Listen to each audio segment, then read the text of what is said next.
हर हर महादेव, ओम नमः शिवाय लाइक जरूर करें। जय शिव शंकर। 22 जुलाई से सावन लगे हैं और 19 अगस्त तक चलेंगे। 5 सावन सोमवार पड़े हैं, जिसमें पहला सावन सोमवार 22 जुलाई, दूसरा सावन सोमवार 29 जुलाई, तीसरा सावन सोमवार व्रत 5 अगस्त, चौथा सावन सोमवार व्रत 12 अगस्त और अंत में 29 अगस्त को सावन का आखिरी सोमवार व्रत किया जाएगा। और इसी दिन बहन अपनी भाई की कलाइयों पर रक्षा सूत्र यानी भाई की कलाई पर राखी बांधकर भाई अपने बहन की रक्षा की कामना करेंगे। दोस्तों, ऐसे में हम जानते हैं शिवलिंग पर चढ़े चावल, पानी, बेलपत्र और धतूरे का फल का क्या करें। कुछ लोग करते हैं गलती। वो लोग शिवलिंग पर जल, चावल, पानी, बेलपत्र, धतूरा आदि तो चढ़ा देते हैं, लेकिन शिवलिंग से एक चीज लाना भूल जाते हैं और इसी कारण उन्हें फल की प्राप्ति नहीं होती। सारी जानकारी इस वीडियो में बताएंगे। क्या शिवलिंग पर चढ़ाए जाने वाले पानी, बेलपत्र, धतूरे का फल इत्यादि को फेंक देना चाहिए या नदी में विसर्जित कर देना चाहिए? इसका क्या करना चाहिए? दोस्तों, शिवलिंग पर जो भी हम वस्तु चढ़ाते हैं वह जागृत हो जाता है, उसमें चैतन्य आ जाता है। तो क्या शिवलिंग पर चढ़े चीजों को पानी में बहा देना चाहिए? क्या पानी में बहा देना अच्छा होता है या फिर दोस्तों इसका क्या करना चाहिए? सारी जानकारी इस वीडियो में आप सभी दर्शकों को सीखने को मिलेगी। दोस्तों, आज की वीडियो बहुत ही सुंदर है, बहुत इंपॉर्टेंट जानकारी है। अधिकतर 99% लोग भगवान भोलेनाथ की पूजा करते हैं, लेकिन पूजा करने के बाद शिवलिंग पर जल चढ़ाते हैं, बेलपत्र चढ़ाते हैं, यहां तक कि अक्षत भी चढ़ाते हैं, लेकिन चढ़ाने के बाद यह एक कार्य करना भूल जाते हैं। अर्थात दोस्तों, ये चढ़ाने के बाद इनका यूज करना भूल जाते हैं। वही जानकारी इस वीडियो में बताऊंगा। दोस्तों, ये जानकारी पाने के लिए वीडियो को पूरा जरूर देखना।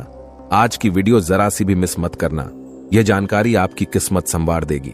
आज की इस वीडियो में मैं धन दौलत की बात नहीं करूंगा, बल्कि दोस्तों आज की इस वीडियो में जो हम धतूरे चढ़ाते हैं, पानी चढ़ाते हैं, बेलपत्र चढ़ाते हैं, इसके यूज के बारे में बताऊंगा। तो इस संसार में बाबा भोलेनाथ के सबसे ज्यादा भक्त है। यहां तक कि नासा वैज्ञानिक भी मानते हैं ब्रह्मांड से ओम की ध्वनि निकलती है और सूर्य देव के हर कण से ओम की ध्वनि ही निकलती है। नासा वैज्ञानिक बताते हैं जो पूरा ब्रह्मांड है, गैलेक्सी है, यूनिवर्स है, वह साक्षात भगवान शिव की जटा है। सोचो, पूरा ब्रह्मांड, गैलेक्सी, यूनिवर्स भगवान शिव की जटा का मात्र एक अंश दिखाई देता है। हमारे शिव जी कितने विशाल होंगे आप सोच भी नहीं सकते। ब्रह्मांड तो मात्र भगवान शिव की पैरों की धूल का एक कण का हिस्सा है। भगवान शिव को लाइक जरूर करें, हम बहुत अच्छी जानकारी आपको बताएंगे और हमारे चैनल को सब्सक्राइब करके रखें। दोस्तों, खास करके सावन के महीने में बाबा भोलेनाथ को प्रसन्न करने के लिए सभी भक्तगण जुटे होते हैं और उन्हें प्रसन्न करने में प्राय सभी लोग लगे होते हैं। यहां तक कि लोग कावड़ की यात्रा भी करते हैं। दोस्तों, कावड़ यात्रा का प्रारंभ सबसे पहले भगवान परशुराम ने किया था और तभी से ही कावड़ यात्रा की जाने की प्रथम है। लेकिन दोस्तों, ज्ञान के अभाव के कारण पूर्ण रूप से लोगों को फल नहीं मिल पाता। भोलेनाथ की पूजा तो लोग करते हैं, लेकिन ज्ञान के अभाव के कारण उन्हें पूर्ण रूप से फल प्राप्त नहीं हो पाता। पूजा करना ही पर्याप्त नहीं होता। दोस्तों, संयम, नियम एवं सामग्रियों का संचय करना भी जरूरी होता है। किस प्रकार जरूरी होता है, ध्यान से सुनिए। जैसे आप अपने घर में सत्यनारायण जी की पूजा करते हैं तो प्रसाद जरूर खाते होंगे। बिना प्रसाद के, बिना प्रसाद खाए पूजा का फल आपको पूरा नहीं मिल पाता। वैसे दोस्तों, आप शिवलिंग की खूब पूजा करते हैं, भगवान भोलेनाथ को खूब सारा सामग्री भेंट करते हैं, धतूरे चढ़ाते हैं, अक्षत चढ़ाते हैं, पानी चढ़ाते हैं, बेलपत्र चढ़ाते हैं, लेकिन इनका सही तरीके से आपको उपयोग करना नहीं आता। दोस्तों, इसलिए आपको शिव पूजा का पूरा फल प्राप्त नहीं हो पाता। तो आपको थोड़ा सा इस वीडियो को ध्यान से देखना है, ध्यान से सुनना। आपको समझ में आ जाएगा कि शिवलिंग पर भांग, धतूरा, बेलपत्र चढ़ाने के बाद इसका क्या करना चाहिए। देखिए, शिवलिंग पर भांग, धतूरा, जल, बेलपत्र जरूर चढ़ाते हैं, लेकिन क्या आप जानते हैं इन चीजों को चढ़ाने के बाद क्या करना चाहिए? इन सभी चीजों को खाना चाहिए, पीना चाहिए या संभाल कर रखना चाहिए? आखिर क्या करना चाहिए? नहीं तो आपको बाद में पछताना पड़ता है। अभी जान लीजिए।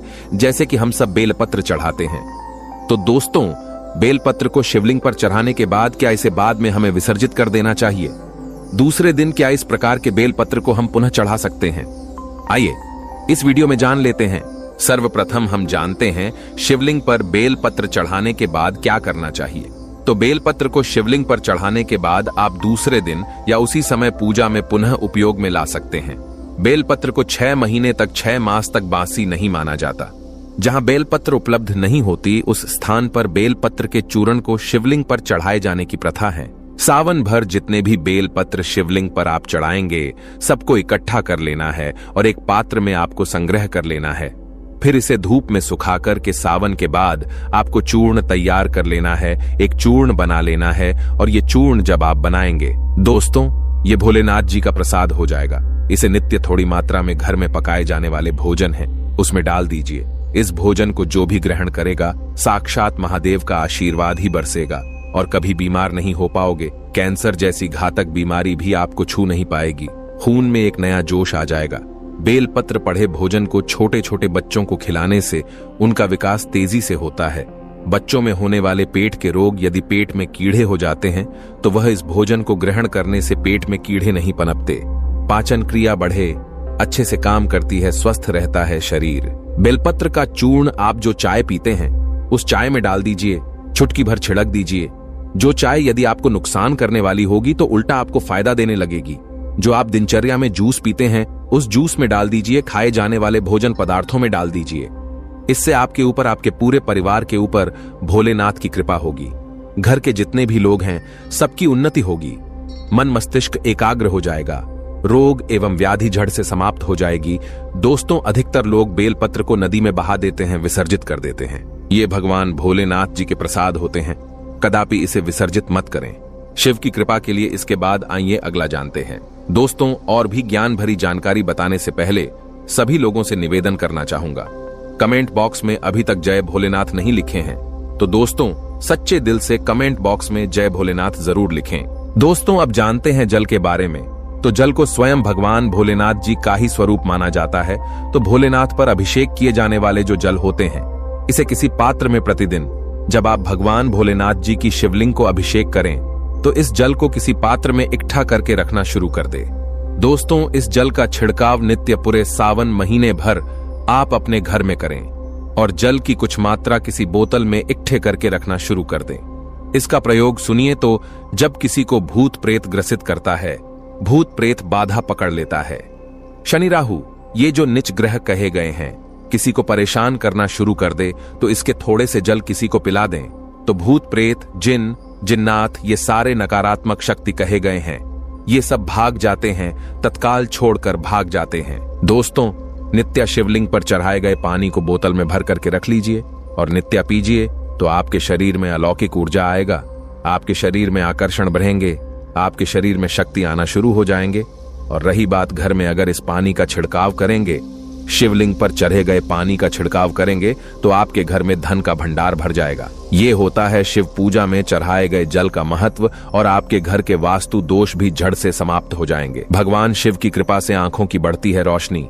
अगर लगातार आंख में कीचड़ आ रही है, धुंधलापन सा दिखाई देता है, आंखों में दर्द होता है, जलन होती है, सूजन आ जाती है, आंख भारी भारी लगती है, नींद नहीं आती है और कभी कभी पढ़ाई करते समय आंखें भारी हो जाती हैं और अचानक से नींद सी आने लगती है, पढ़ाई में दिक्कत होती है, रात में अचानक आंखें खुल जाती हैं, तो ऐसे समय में शिवलिंग पर चढ़े जल से चेहरा धोने से, आंखें धोने से, आंखों पर जल छिड़कने से, जल लगाने से, जल से आंखों की धुलाई करने से आंखों के सभी वह रोग नष्ट हो जाते हैं जिसकी आप कल्पना भी नहीं कर सकते। आंखों के समस्त रोग नष्ट हो जाते हैं और आंख एक अच्छा जीवन आपको देती है। आंखों की रोशनी बढ़ती है, आंखें स्वस्थ हो जाती हैं। रोशनी ऐसे बढ़ जाती है जैसे मानो उड़ता हुआ बाज, उड़ता हुआ गिद्ध, उड़ता हुआ कबूतर, आंखों की रोशनी तेज तर्रार हो जाती है। इसीलिए आंखों को मजबूती देने के लिए शिवलिंग पर जो जल होता है उसे घर ले आएं और नित्य इससे आंखें धोया करें। आंखों की सभी पीड़ाएं दूर हो जाएंगी। दोस्तों, हम भी शिवलिंग के जल से आंखों को धोते हैं और मेरी आंखें भी काफी कमजोर थीं। अब मुझे बहुत फायदा हुआ है, मेरी आंखों की रोशनी भी बढ़ गई है, आंखों में कीचड़ भी नहीं आती है और आंखों में जो सूजन थी वह भी दूर हो गई। हमेशा के लिए मुझे बहुत फायदा मिला है। भगवान शिव की कृपा से आप भी यह उपाय जरूर करें। दोस्तों, अधिकतर लोगों को इस ज्ञान का ही अभाव होता है, इसलिए पूजा तो खूब करते हैं लेकिन पूजा के प्रसाद लेना भूल जाते हैं। दोस्तों, ये थे भगवान भोलेनाथ जी के प्रसाद। अब आइए आगे बढ़ते हैं। देखिए, हम सब लोग शिवलिंग पर चावल चढ़ाते हैं तो चावल का क्या करना चाहिए। तो शिवलिंग के ऊपर चढ़ा चावल साक्षात अन्नपूर्णा भंडार होता है। यह कोई साधारण चावल नहीं होता। अगर भूखे व्यक्ति को प्रभु भोलेनाथ का ध्यान करते हुए शिवलिंग पर चढ़ा चावल अर्थात एक अक्षत को अगर खिला दे तो सारी भूख शांत हो जाएगी, उनकी भूख तृप्त हो जाएगी। तो आपको करना क्या है?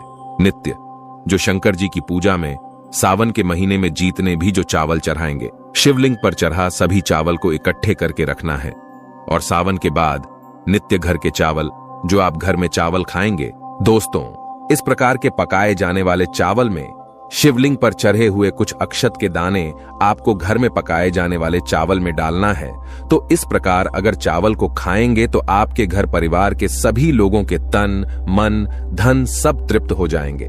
रोग आपसे कई किलोमीटर तक दूर रहेगा। उदाहरण समझाना चाहूंगा, धर्मशास्त्रों में लिखा है, हमारे हिंदू पुराणों में, वेदों में लिखा है, जैसे खाए अन्न वैसा रहे मन।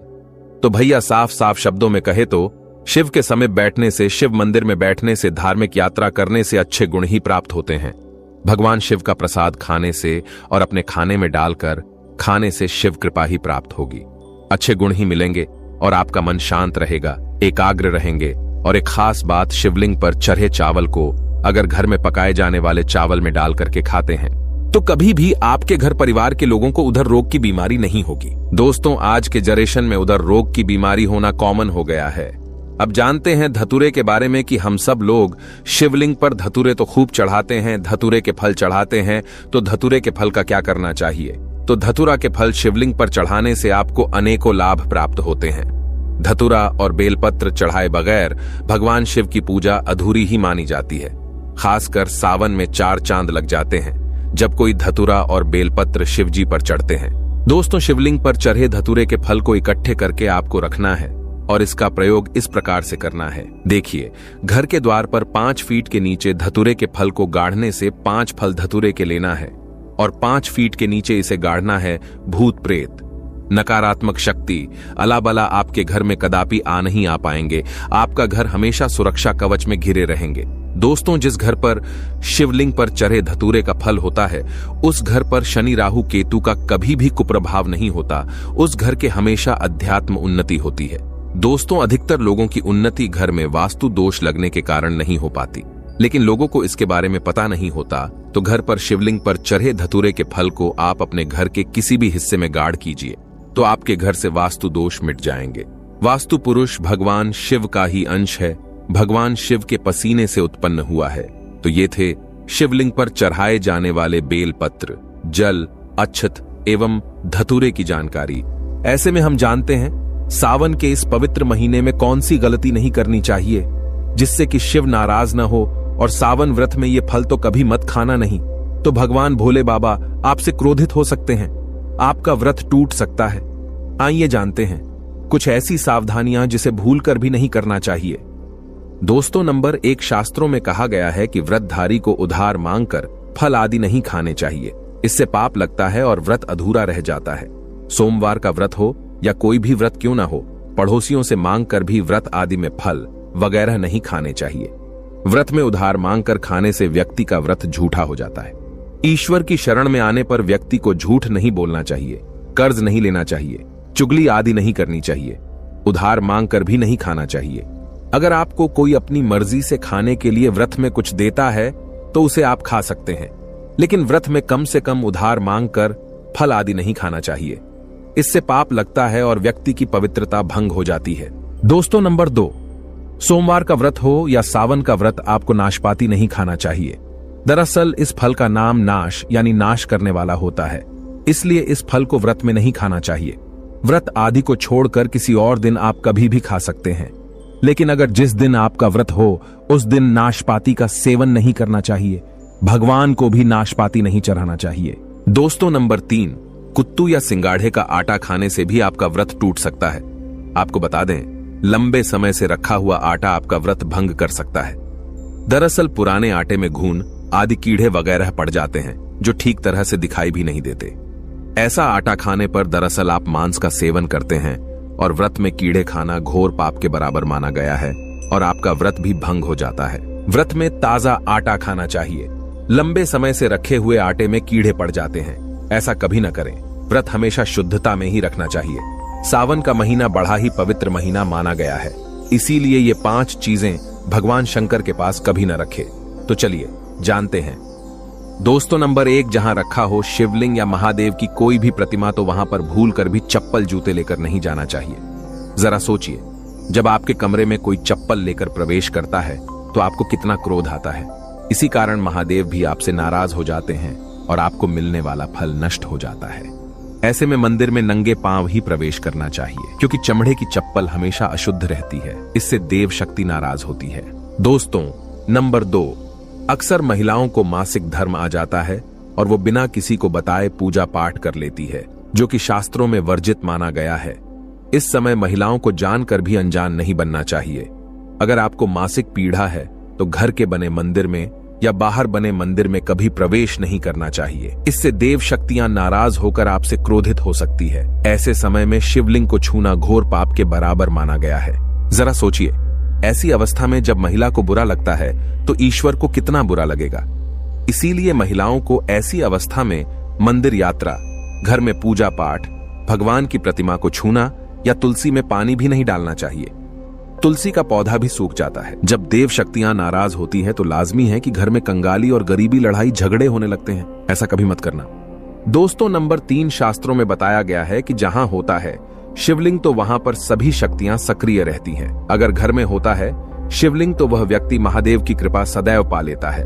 वास्तु शास्त्र के अनुसार शिवलिंग से हर वक्त ऊर्जा का संचार होता रहता है।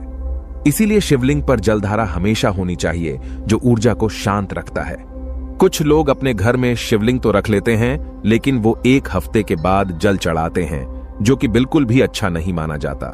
अगर आप जल नहीं चढ़ा सकते तो आप अपने घर में शिवलिंग स्थापित कभी न करें, जो कि गरुड़ पुराण में बताया गया है। इससे उल्टा घर में विनाश होता है। दोस्तों, नंबर 4, शास्त्रों में बताया गया है कि तुलसी और महादेव का बैर माना गया है। इसी कारण तुलसी में शिवलिंग और गणेश की प्रतिमा को नहीं रखा जाता। कई लोग जाने अनजाने में शिवलिंग को तुलसी में रख देते हैं और घर में परेशानियां आना शुरू हो जाती हैं। इससे महाशक्तियां क्रोधित हो जाती है। शिवलिंग पर तुलसी भी नहीं चढ़ाना चाहिए। तुलसी में और शिवलिंग में कुछ दूरी होनी चाहिए। दोस्तों, नंबर 5, घर का मंदिर या बाहर का मंदिर। किसी भी मंदिर में ऐसे व्यक्ति को प्रवेश नहीं करना चाहिए जिसने स्त्री प्रसंग अर्थात संभोग किया हो या उसने मांस खाया हो। अगर आप शारीरिक रूप से गंदे हैं तो मंदिर के आस पास भी नहीं जाना चाहिए। घर के बने मंदिर में कोई कपड़ा आदि डाल देना चाहिए। जरा आप ही सोचिए, क्या आप मांस खाकर या स्त्री के साथ शारीरिक संबंध बनाकर भगवान के पास जाएंगे और क्या वो आपसे प्रसन्न होंगे? बिल्कुल भी नहीं। वो आपसे क्रोधित हो सकते हैं और आपसे नाराज हो जाएंगे। शास्त्रों में इसे घोर पाप माना गया है। इससे व्यक्ति नरक में जाता है। ऐसा दुष्ट स्वभाव मनुष्य की बर्बादी का कारण माना गया है। ऐसा न करें। ईश्वर के सामने हमेशा नहा धोकर मन पवित्र लेकर ही जाना चाहिए। इससे सभी शक्तियां आपसे प्रसन्न रहती हैं। दोस्तों, सावन के महीने में महादेव को ऐसे बेल पत्र कभी मत चढ़ाना बहुत ही अशुभ माना जाता है। दोस्तों, पौराणिक मान्यताओं के अनुसार बेलपत्र चढ़ाने से शिव जी का मस्तक शीतल रहता है। बेलपत्र से भगवान शिव की पूजा करने से दरिद्रता दूर होती है और व्यक्ति सौभाग्यशाली बनता है। इससे हनुमान जी भी प्रसन्न होते हैं, क्योंकि वे शिव के ही अवतार हैं और इस बात को शायद ही कोई जानता हो। दोस्तों, पहले आप ये जानें कि बेलपत्र का उपयोग और इसके लाभ कैसे मिलते हैं। दोस्तों, नंबर 1, तीनों लोकों में जितने तीर्थ स्थल प्रसिद्ध हैं वे सभी तीर्थ स्थल बेलपत्र के मूल भाग में स्थित माने जाते हैं। इस बात को शायद ही कोई जानता हो। दोस्तों, नंबर 2, यदि बेल का वृक्ष घर के बीचों बीच या पूर्व दिशा में लगा हो तो घर में धन धान्य की कोई भी कमी नहीं रहती और परिजन खुशहाल रहते हैं। दोस्तों, नंबर 3, जो व्यक्ति बेल के वृक्ष के मूल भाग की गंध, पुष्प आदि से पूजा अर्चना करता है उसे मृत्यु के पश्चात शिवलोक की प्राप्ति होती है। दोस्तों, अब जानते हैं बेलपत्र से जुड़ी कुछ खास बातें। चतुर्थी, अष्टमी, नवमी, चतुर्दशी और अमावस्या तिथियों को संक्रांति के समय और सोमवार को बेलपत्र नहीं तोड़ना चाहिए। पूजा से 1 दिन पूर्व ही बेलपत्र तोड़कर रख लें। दोस्तों, आपको बता दें, बेलपत्र कभी अशुद्ध नहीं होते। यदि आपको पूजा के लिए नया बेलपत्र नहीं मिल रहे हैं तो आप किसी दूसरे के चढ़ाए हुए बेलपत्र को स्वच्छ जल से धोकर भगवान शिव को अर्पित कर सकते हैं। दोस्तों, बेलपत्र में 3 पत्तियां होनी चाहिए। कटी फटी पत्तियों का बेलपत्र भगवान शिव को अर्पित गलती से भी मत करना। कटी फटी पत्तियों को अर्पित करने से शिव का अपमान माना जाता है और बेलपत्र का भी। इसलिए बेलपत्र की पत्तियां एकदम साफ होनी चाहिए। दोस्तों, सावन के इस पवित्र महीने में अगर जिस व्यक्ति को 5 संकेत मिल जाए तो इससे यह पता चलता है कि महादेव आपकी भक्ति से बहुत प्रसन्न है और आपको धनी होने से कोई भी नहीं रोक सकता। तो चलिए जानते हैं। दोस्तों, नंबर 1, बैल का दरवाजे पर आना।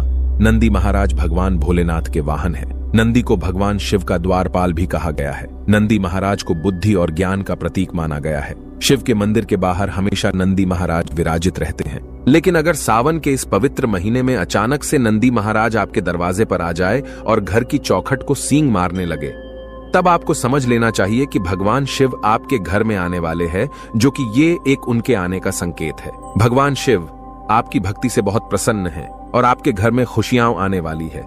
आपको धनी होने से कोई नहीं रोक सकता, लेकिन याद रहे नंदी महाराज को तिलक लगाकर मीठा भोग जरूर खिलाएं। दोस्तों, नंबर 2, सावन के पवित्र महीने में अचानक से आपके सपनों में अगर शिवलिंग दिखाई दे जाए, अर्थात भगवान शिव दिखाई दे जाए, तो इसे आपको यह समझना चाहिए कि अब आपके जीवन से परेशानियों का अंत जल्दी हो जाएगा। भगवान शिव आपकी सच्ची आराधना भक्ति से बहुत खुश है और वो आपके घर में आने वाले हैं। ऐसे में याद रहे, शिव की भक्ति में कोई भी कमी नहीं आनी चाहिए। घर को गंदा मत रखना, क्योंकि आपके घर में भगवान शिव आने वाले हैं। दोस्तों, नंबर 3, शास्त्रों के अनुसार माना गया है कि नीलकंठ भगवान शिव का प्रतीक है। अगर आपके घर में सावन के महीने में नीलकंठ छत पर आकर बैठ जाए तो उसे भूल कर भी मत भगाना, क्योंकि यह भगवान शिव का प्रतीक माना गया है। ऐसे में आपको खुश होना चाहिए, क्योंकि भगवान शिव आपकी भक्ति से बहुत खुश है। शास्त्रों में बताया गया है कि नीलकंठ अगर मनुष्य के घर पर आकर बैठ जाए तो साक्षात घर में महाशिव के आने के संकेत माने गए हैं। अब आपके बुरे दिन जाने वाले हैं। कहते हैं श्री राम ने इस पक्षी के दर्शन करने के बाद ही रावण पर विजय प्राप्त की थी। दोस्तों, नंबर 4, सावन के पवित्र महीने में अचानक से घर में काला सांप निकल आए तो बहुत ही शुभ माना गया है। इसे बिल्कुल भी न मारे, यह भगवान शिव के आने का संकेत है। जिनकी भक्ति से महादेव प्रसन्न होते हैं, तब महादेव किसी खास अवसर पर ही अपने दर्शन देते हैं। सावन का महीना बहुत ही पवित्र महीना माना गया है। यही वो महीना है जिसमें भगवान शिव धरती पर आते हैं और उसी घर में अपना वास बना लेते हैं जो सच्चा भक्त होता हो। सपनों में किसी मंदिर में नाग नागिन का जोड़ा देखना बहुत ही शुभ माना गया है। ये घर में शिव के आने के संकेत हैं। अब आपको खुश होने की जरूरत है। दोस्तों, नंबर 5, सावन के शुभ अवसर पर सोमवार के दिन डमरू की आवाज, घंटियों की आवाज सुनाई दे जाए तो ये अत्यंत शुभ माना गया है। इसका अर्थ यह है कि भगवान भोलेनाथ आपसे प्रसन्न हैं और जल्दी आपके घर और जीवन में प्रवेश करने वाले हैं, जिससे आपका आर्थिक संकट दूर होकर जीवन में सुख समृद्धि आने वाली है। महादेव आपसे बहुत खुश है। दोस्तों, अब जानते हैं सावन के पवित्र समय में मंदिर में घंटी क्यों बजाई जाती है, घंटा क्यों बजाया जाता है, ताली क्यों बजाई जाती है, मंदिर के अंदर कारण क्या है, शंकर के मंदिर में घंटी क्यों बजाई जाती है, शंकर के मंदिर में घंटी को क्यों बजाया जाता है, ताली को बजाना क्यों ना करा जाता है, शिव मंदिर में किस लिए करा जाता है। तो ये पुराण है कि मंदिर के अंदर या घर के अंदर आप गरुण घंटी जब जाते हो, घंटी का नाद जब करते हो, तो शिव महापुराण की कथा और लिंग पुराण की कथा, विष्णु पुराण की कथा कहती है। मात्र घंटी का नाद कर देने से जितने भूमि पर तीर्थ है, जितने साधक साधना कर रहे होते हैं, जितने तप कर रहे होते हैं, जितनी पवित्र नारी स्त्री का पालन कर रही होती है, जितने दान हो रहे होते हैं, कुछ समय पर जिस समय तुमने घंटी बजाई है, उस पल वो सारे पुण्य घंटी का नाद करते से तुम्हारे खाते में आ जाते हैं। शंकर जी के मंदिर में जाकर ताली का नाद किया जाता है। ताली शिव मंदिर में क्यों बजाई जाती है? मंदिर में जितने भी बैठे होंगे, जो भजन कर रहे होंगे, जो साधना कर रहे हैं, अभिषेक कर रहा है, पूजन कर रहा है, 3 बार ताली बजाने से उनका सारा का सारा पुण्य हमारे खाते में आ जाता है, खींचा चला आता है। हमारा भाग्य प्रबल हो जाता है, 1 सेकंड में हमारे खाते में आ जाता है और हमें लगता है हम शंकर को रिझा रहे हैं। शंकर को रिझाएं शिव जरूर देते हैं। घर में गरुड़ घंटी का नाद करना। दोस्तों, इसलिए बच्चों को खेलने के लिए घंटी नहीं दी जाती। गरुड़ घंटी कोई खेलने को नहीं देता। दूसरा सामान दे देंगे पर गरुड़ घंटी नहीं देंगे। क्यों नहीं देते? क्योंकि गरुड़ घंटी का जब नाद किया जाता है तो सबका पुण्य हमारे खाते में जाता है। कोई साधारण है घंटी बजाना? पूजन के समय, स्मरण के समय पर भजन आदि करना चाहिए, इसलिए घंटी भी हर कभी नहीं बजाई जाती। और आपसे भी निवेदन है, मंदिर में भी जाओ तो घंटी का नाद करो तो बड़े प्रेम से करो, ऐसे नहीं बजाओ। बजाए जाओ, बजाए जाओ। कई मंदिरों में मंदिर का पट बंद हो जाता है तो भी लोग घंटी बजा देते हैं। दोष लगता है। भगवान अगर मंदिर में सो रहे हैं तो उस समय घंटी बजाना घोर पाप माना जाता है। जिस जगह पर ब्राह्मण विद्वान है, साधक हैं, संत हैं, साधु हैं, मंदिर अगर बंद होता है तो उसके साथ में घंटी के नीचे के भाग को रस्सी से ऊपर बंद दिया जाता है, जिससे बजे ना। कहते हैं अगर भगवान विश्राम कर रहे हैं, सो रहे हैं, निंद्रावश्य है या पटबंद है, कुछ समय पटबंद का समय है और घंटी का अगर नाद हो जाए तो कहते हैं 11 ब्राह्मण के भूखे रहने का दोष लग जाता है जीवों को। मात्र घंटी बजा देने पर अगर भगवान विश्राम में है, पटबंद दरवाजा बंद और लिखा हुआ है, समय मंदिर खुलने का समय 11 बजे से 3 बजे तक मंदिर बंद होने का समय, और तुमने यदि समय देख लिया, फिर भी तुमने तो देख लिया और तुम उस समय कह रहे हो मैं दूर से आया हूं, घंटी तो बजाऊंगा, तो ऐसा करने से कई लोगों के भूखे रहने का दोष आपको लग जाता है। घंटी बजाने का सबसे शुभ समय माना जाता है सुबह 4 बजे से लेकर सुबह 11 बजे तक अत्यंत दुर्लभ और मंगलकारी माना जाता है। इस समय घंटी बजाना और रात के समय शाम 6 बजे से लेकर रात 11 बजे से पहले तक पूजा पाठ तथा घंटी बजा लेनी चाहिए, क्योंकि 12 से पहले तथा 12 के बाद मंदिर के पट बंद कर दिए जाते हैं। इस समय देवी देवता विश्राम करते हैं, निद्रा में चले जाते हैं। इस समय उन्हें जगाना मतलब घोर पाप का भागीदार बनने के बराबर है। आप अपने पुण्य नष्ट कर सकते हैं। दोस्तों, एक आखिरी ऐसा उपाय है जिसको अगर आपने सावन के पवित्र महीने में कर लिया तो दुनिया की कोई भी ताकत, कोई भी शक्ति आपको करोड़पति होने से रोक नहीं पाएगी। बस कर लेना। ये उपाय सावन बार बार नहीं आता है, उपाय जरूर करना। इस समय भगवान शिव सक्रिय अवस्था में होते हैं, जो मांगो अवश्य होती है, हर कामना। दोस्तों, आज हम आपको बताएंगे मात्र कुछ ही समय में आपके जीवन से कर्ज हमेशा के लिए उतर जाएगा। अगर ना उतरे तो आप हमारे चैनल स्माइल फैमिलीज को अनसब्सक्राइब कर देना। हम आपको कागज, पेन, कॉपी आदि पर लिखकर दे सकते हैं कि मात्र कुछ ही समय में इस उपाय से आपका कर्ज तुरंत उतर जाएगा। घर से तमाम तरह की परेशानियां, ग्रह कलेश, पति पत्नी की परेशानी, नजर दोष, राहु दोष, मंगल दोष, पितृदोष, गरीबों का दोष, भयंकर काल सर्प दोष, शनिदेव का दोष, बरसों पुरानी यदि किसी की बद्दुआ, काला जादू अगर जीवन में किसी ने कर रखा है तो वह मात्र इस उपाय से पल भर में ही दूर हो जाएगा। दोस्तों, ना कम ना ज्यादा पूरे 5 काम आपको करने हैं। दोस्तों, अक्सर हम शौक के लिए क्या कुछ नहीं करते, यहां तक कि अपना घर तक गिरवी रख देते हैं। नौबत यह भी आ जाती है कि कुछ लोग तो कर्ज के कारण अपना घर तक छोड़ देते हैं, और वैसे देखा जाए तो कर्ज से बढ़कर कष्टप्रद कोई स्थिति नहीं होती। कर्ज एक श्राप की तरह होता है जो अगर एक बार लग जाए तो बिना उपाय किए उतरता ही नहीं है। अगर आप भी कर्ज के बोझ से परेशान हैं तो इस उपाय का प्रयोग अवश्य करें। 2 से 8 दिन के अंदर लाभ मिलने लगता है। ये बात आपको शायद मजाक लगे, लेकिन मैं आपसे वादा करता हूं कि यह 100% सत्य है। लेकिन इसका लाभ लेने के लिए आपको 5 काम अवश्य करना है, तभी ही कर्ज से मुक्ति मिलेगी। तो चलिए शुरू करती है। सच्चे दिल से कमेंट बॉक्स में लिखें हर हर महादेव, ओम नमः शिवाय। एक लाइक जरूर करें। आज का वीडियो बहुत ही सुंदर है, इसीलिए एक लाइक आप पहले ही कर दें, क्योंकि आप लाइक करना भूल जाते हैं।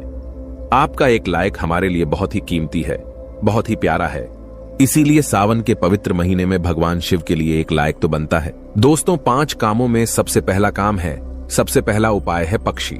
पक्षियों को दाना डालने से जिंदगी की बहुत सारी खुशियां मिलती हैं, जिसकी आप कल्पना भी नहीं कर सकते। पक्षी को हर शनिवार, मंगलवार दाना डालने से जल्द कर्ज से मुक्ति मिलने लगती है। शिव पुराण के अनुसार भगवान शिव कहते हैं, यदि व्यक्ति के जीवन में कर्ज हो तो उसी समय उस व्यक्ति को पक्षी को दाना डालना चाहिए तथा पानी पिलाना चाहिए। भगवान शिव कहते हैं, माटी के प्याले में जिस पक्षी को पानी पिलाया जाता है तो उस व्यक्ति की 7 पीढ़ियां कभी कर्ज नहीं भोगती। माता पार्वती भगवान शिव से कहती हैं, हे महादेव, यदि पिछले जन्म का कर्ज वह अगले जन्म में चुकाना चाहे तो उस मनुष्य को क्या करना चाहिए। दोस्तों, तब भगवान शिव माता पार्वती से कहते हैं, हे देवी, इसका सीधा सीधा प्रश्न मैं आपको देता हूं। अगर मनुष्य ऋण मुक्त होना चाहता है, कर्ज से मुक्त होना चाहता है, अगर वह अपने पापों से मुक्ति पाना चाहता है, तो उसे पक्षियों की निस्वार्थ भाव से सेवा करनी चाहिए, दाना पानी उन्हें देते रहना चाहिए। तभी ही मैं प्रसन्न रहता हूं और व्यक्ति को ऋण मुक्त करता हूं। अगले जन्म तक पीढ़ी दर पीढ़ी उसकी कभी कर्ज की भागी नहीं होती। अगर आप भगवान शिव के कहने से एक बार उनकी राह पर चल दिए, तब आपके जीवन में कभी कर्ज की कोई भी जरूरत नहीं होगी। आपको कर्ज लेने की आवश्यकता नहीं पड़ेगी, बल्कि तेजी से आपके घर में सुख शांति आएगी, धन बढ़ेगा, वैभव की प्राप्ति होगी। और यह उपाय करने के बाद इसका असर आपको 2 से 3 दिन में दिखने लगता है। यह कर्म तो जरूर करें, क्योंकि साक्षात भगवान शिव ने मनुष्य को कर्ज से बचाने के लिए बोला था। दोस्तों, चींटी चींटियों को अगर उनके मन के अनुसार खाना खिलाया जाए, भोजन कराया जाए, तो जिंदगी का वो सारा सुख मिलता है जिसकी हर किसी को जरूरत है। इसलिए ये उपाय भी करते रहे। ऐसा करने से जल्द कर्ज से मुक्ति मिल जाती है। चींटियां धरती पर मनुष्य का कर्ज कम करने के लिए ही धरती पर वास करती हैं। अगर मनुष्य इस बात को समझ जाए कि चींटियां हमारे कर्ज के बोझ को सहती हैं, कम करती हैं, कर्ज को घटाती हैं, तब उसी क्षण हमारे भारत में कोई भी कर्ज का भागी नहीं बनेगा। कर्ज के बोझ के कारण उसे अपना घर गिरवी नहीं रखना पड़ेगा। किसी भी शादीशुदा स्त्री को अपने गहने गिरवी नहीं डालने पड़ेंगे। भूमि आदि को परेशानियों के चलते बेचना नहीं पड़ेगा। दोस्तों, चींटियों का तो काम ही होता है मनुष्य के जीवन से ऋण को हमेशा के लिए दूर करना। कर्ज को चींटियां कैसे कम करती हैं, वो हम आपको उपाय बताने वाले हैं, तो वीडियो के अंत तक बने रहना। चींटियों को यह एक चीज अवश्य खिला देना, उसी दिन से आपका कर्ज धीरे धीरे उतरने लगेगा। क्या चीज खिलानी है हम वीडियो में बता रहे हैं, बस आप कंटिन्यू बने रहना और वीडियो को लाइक जरूर करें। इस्माइल फैमिली चैनल कभी आपके साथ धोखाधड़ी नहीं करता, हम सटीक जानकारी आपको देते हैं। दोस्तों देखिए, चींटियों को आप ऐसा क्या खिलाएं जिससे उसी क्षण हम ऋण मुक्त हो जाएं, कर्ज हमारा छूमंतर से उतर जाए। क्योंकि हमने शुरू में ही बताया था, शास्त्रों में लिखा है कि चींटियां मनुष्य का कर्ज कम करती हैं, कर्ज को घटा देती है, समाप्त कर देती हैं। बस चींटियों को खिला देना यह एक चीज।